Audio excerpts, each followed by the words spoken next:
First, he made the river in the arc of the great snake-tail. When that grew tedious, he turned his attention to the cliffs, the dunes, the depths.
The carver made by the morning what takes the cycles centuries to shape. He bored holes in the red marches and chiseled the spine in the Ulcerund. Echoes rang through the canyons of Menethir. He gouged the hollow lands and then left it barren.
Finally, the carver rested. He grew a mountain crowned with clouds by the river and leaned against its side to sleep.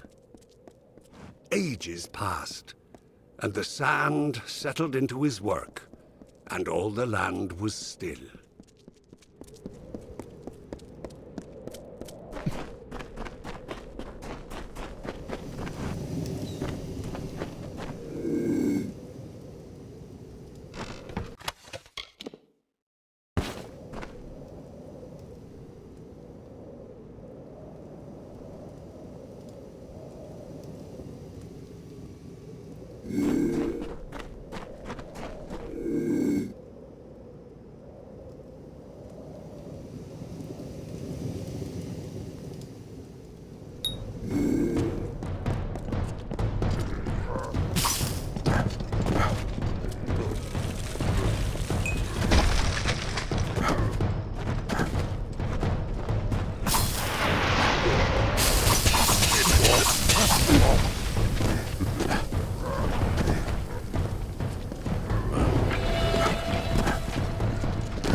There was another named Own. This name was to be feared. The name is death, decay, and violence. A cold and fading moment. A mind not of misery in the few leaves of winter. A suit of armor beneath which lay a void. Where Issa's vision was of cultured landscapes, his was of the choking weeds. Own's reach devoured the land. The winter approached.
Normally, I'd advise you to take a leap off that ledge, but at the moment, I find myself in need of aid.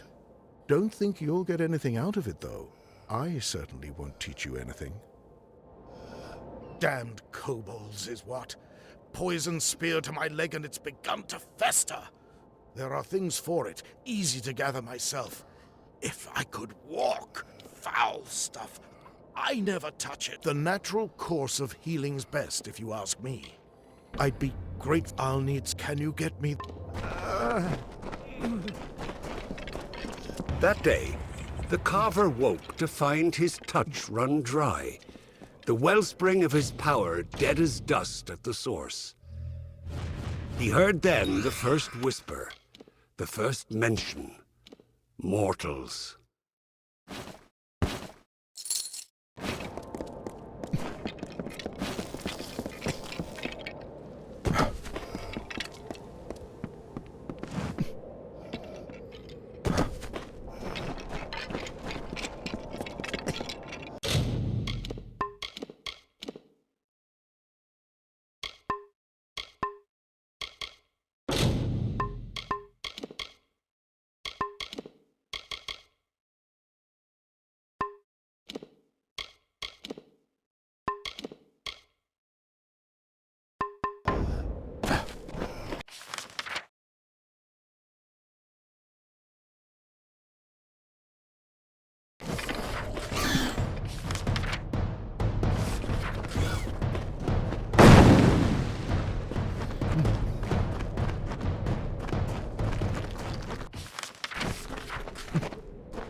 The land flourished under her gentle plumes. As life returned to the burnt expanse, the people crawled from their caves and saw a majestic silhouette against the open sky. They praised Zaina and worshipped her likeness. She replied with a call that still echoes on the wind.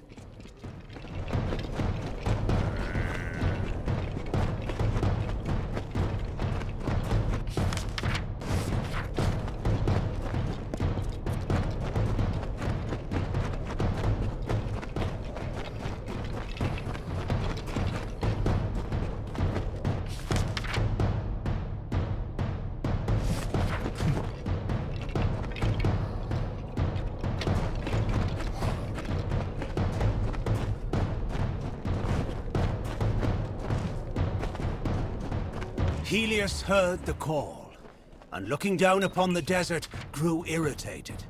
His mighty works were undone, and his brilliance spurned. He called Freyka to his side, and implored the fiery god to strike Saina from the skies. Freyka agreed, but as Saina was too strong, he asked Helios to lend him some of his fire as well. So Helios gave Freyka the flames of the sun.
A fire from the heavens struck Saina, and her plumage burst into flames.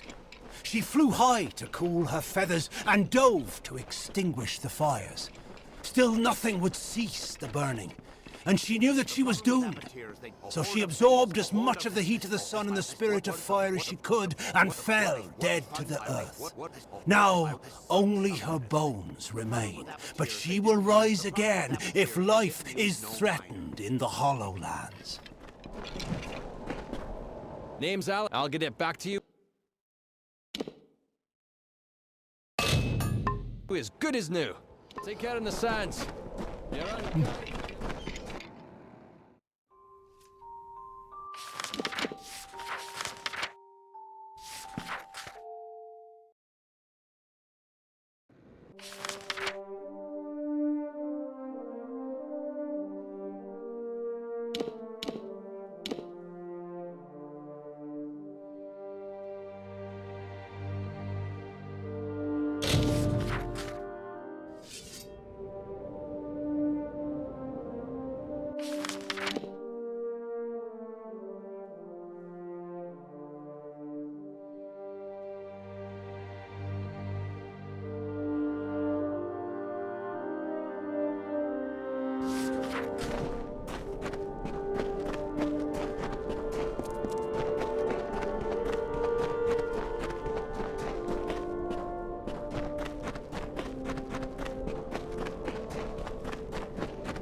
From the Desert Runner's lethal dance to the chaos of the wolf pack, the Fae displayed these contests as art. Engard, the embodiment of contention, arose as champion. His strike was as the mantis leg, a bolt amid stillness. He met defeat like the salamander's tail, lost, but only to grow again. He inflicted wounds like the serpent's fang, rotting poison to weaken the mightiest opponent. His baleful stare was the shark's fin above the water's surface, promising a bloody end.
Great Ones contested Engard's knowledge, and time and again they failed.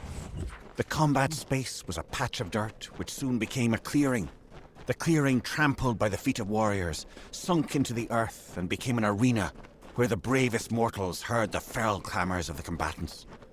The House of Valor was born.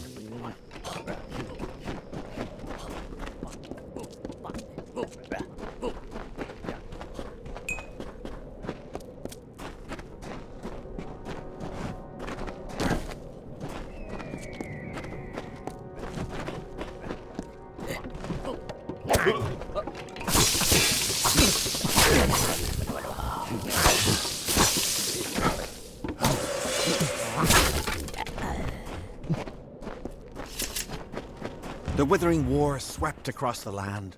Seelie and Unseelie fought each other. The House of Valor was abandoned for the battlefields of Esau and On. Engard battled hordes as the warriors of Valor thrived on the plains of Erethel. The storm grew as they joined the war, and the Seelie threw back the invaders.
When the armies of On subsided, the Seelie returned to the land, and the House of Valor was forever changed.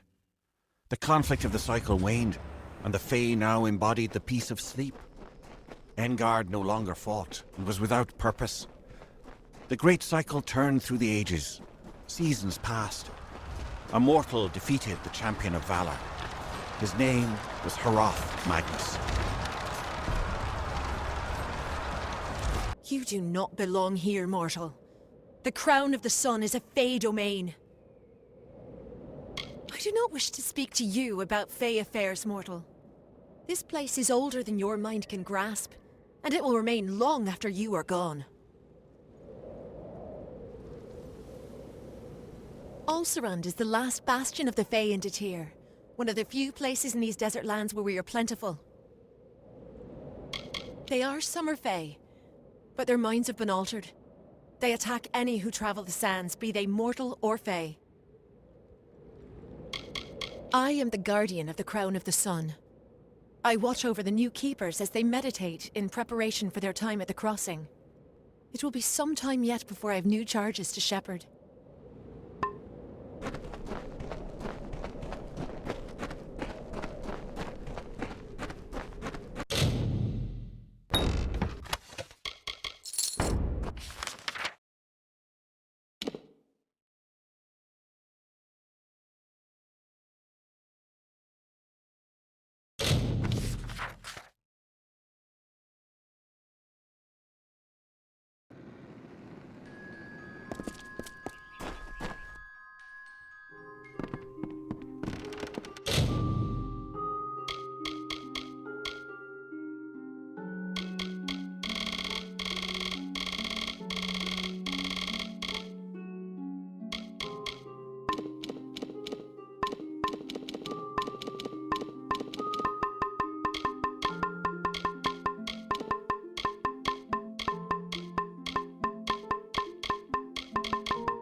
You?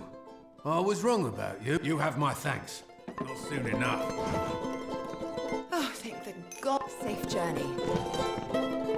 There's much that need well. What are you bothering me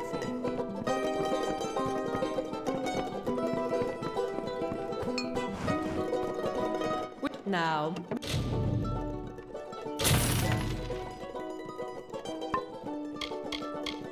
What is it that I can do for widows? Spare you.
If I have to live for the rest of my life without him knowing, well, then I'll deal with that.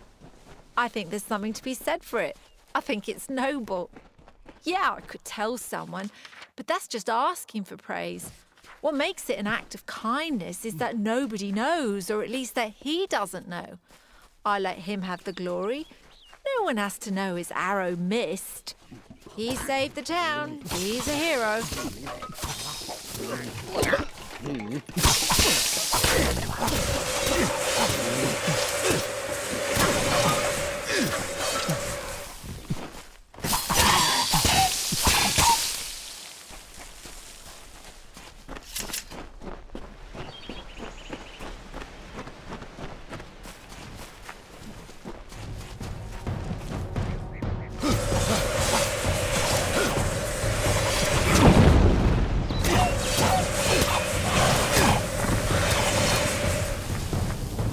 I don't know what to do.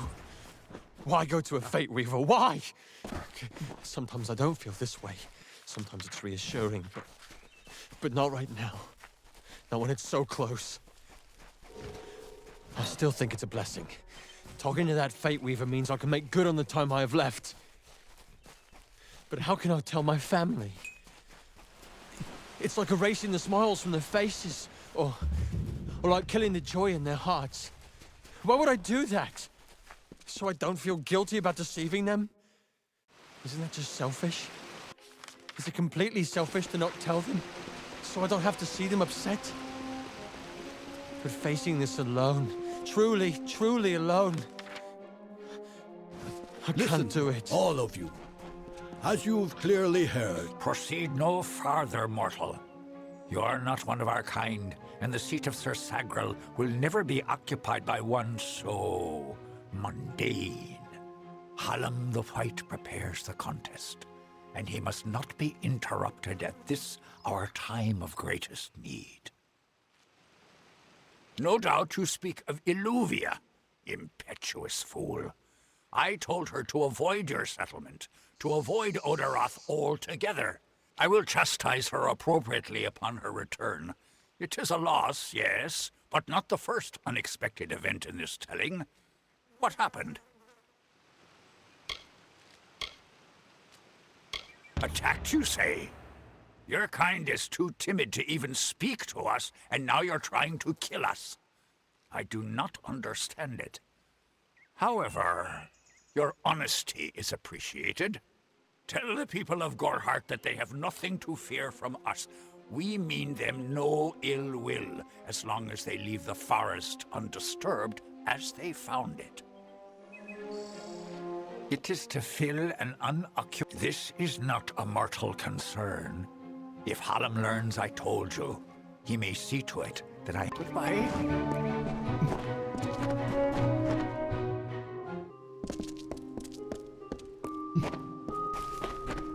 Let me take a look at you.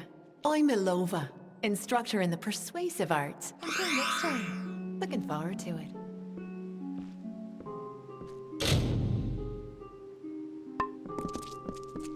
What?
The Great Cycle brought powerful magic to Amalur. The arcane veil begat King Issa's reign, and all things in balance, also its destruction. The seasons passed, the summer wilted into autumn, and Lord Own culled his strength. King Issa's sway receded, as does the shade at noon. The Feylands rested from their sprouting, and a haze of indolence silenced the woods. When the winter moon waned, it began. A terrible thunder rolled across the darkened plains of Erefel.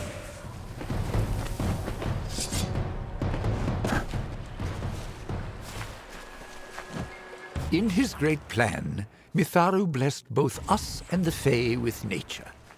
The Fae say these stones will hold the memories of those who talked to them, and will hold them forever, unlike the confessions I hear. I don't know how this works, and it lacks the structure and order that is the mark of Mitharu. This may be the place I should go. Mitharu had no hand in it. Look at it. Mossy, pale rock, blank, with cracks. So many cracks.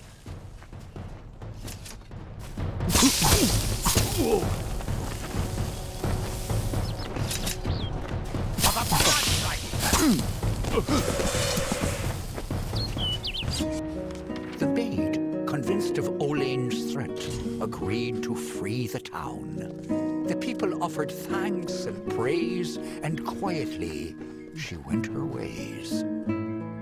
Once the ill were brought to health, and the villain had fallen by, good Olane returned to mortal ground, and gifted them with magic found.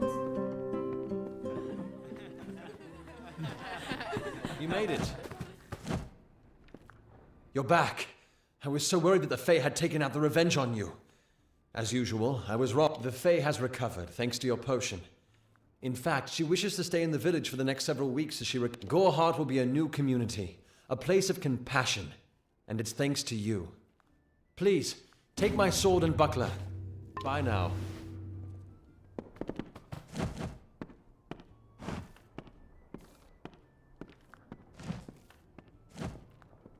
Greetings, stranger.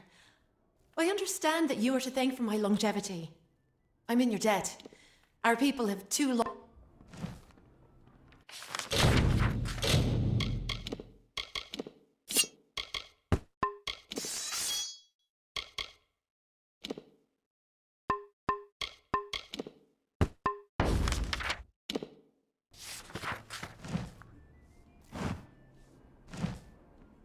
Hello again.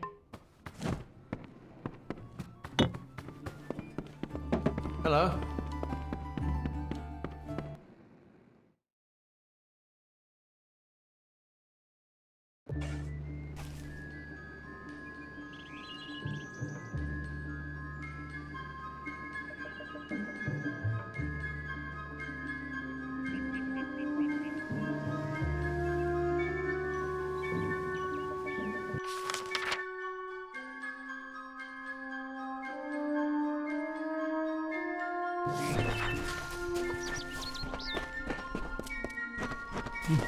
Stay indoors.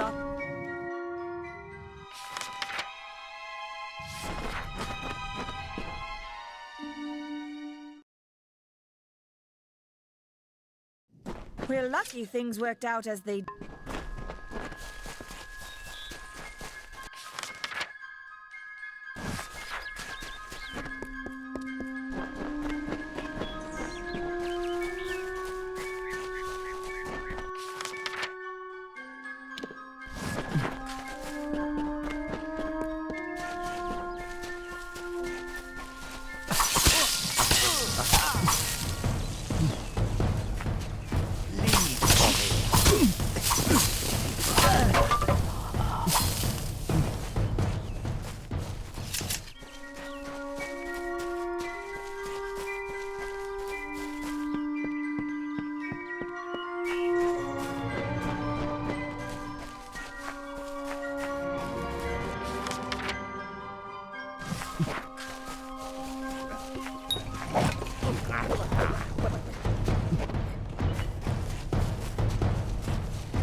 Dara, I will never be your lover, yet I will make a likeness of your loveliness, your sun-kissed face, your moonlit eyes.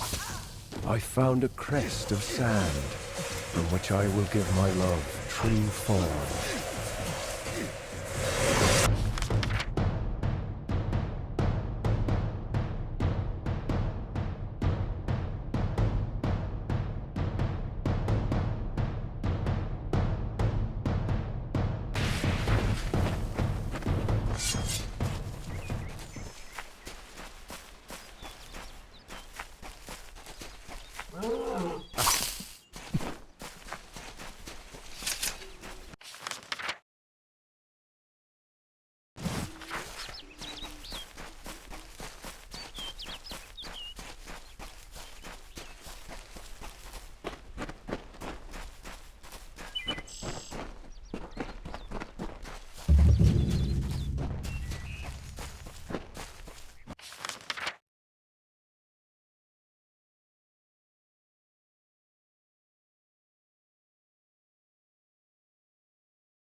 kingdom cursed by maid's dread hand, when all were doomed to sleep, the lovely Bell-maid rescued all, despite her cause to weep.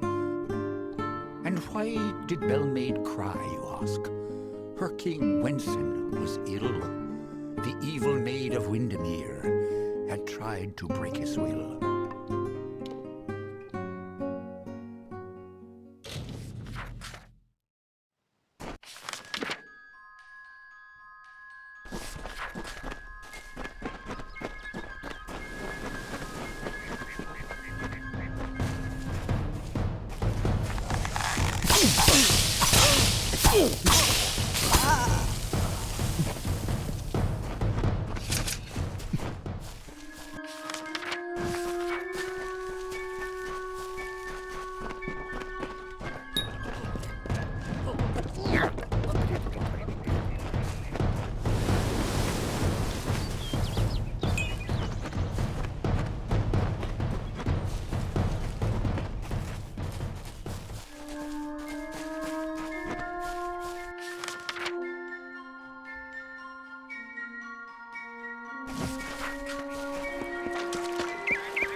The water shaped with ease, the sand bent just as well. The plants gave way, the beasts have fled. Even stone must give way to my love, for Dara is grander than this lake I craft, this loch beside this hill. For her, a century's task seems effortless.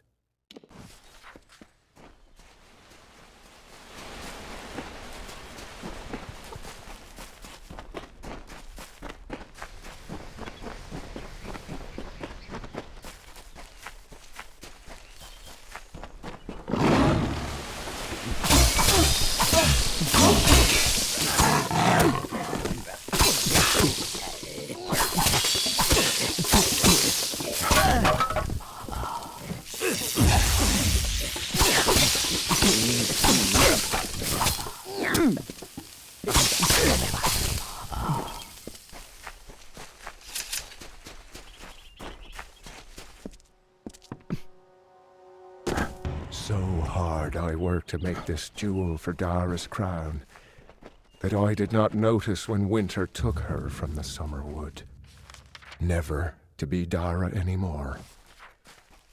The work of love has made my love futile, and so I leave it to the wild. I commit myself to Ashara. I cannot love again.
Amalur.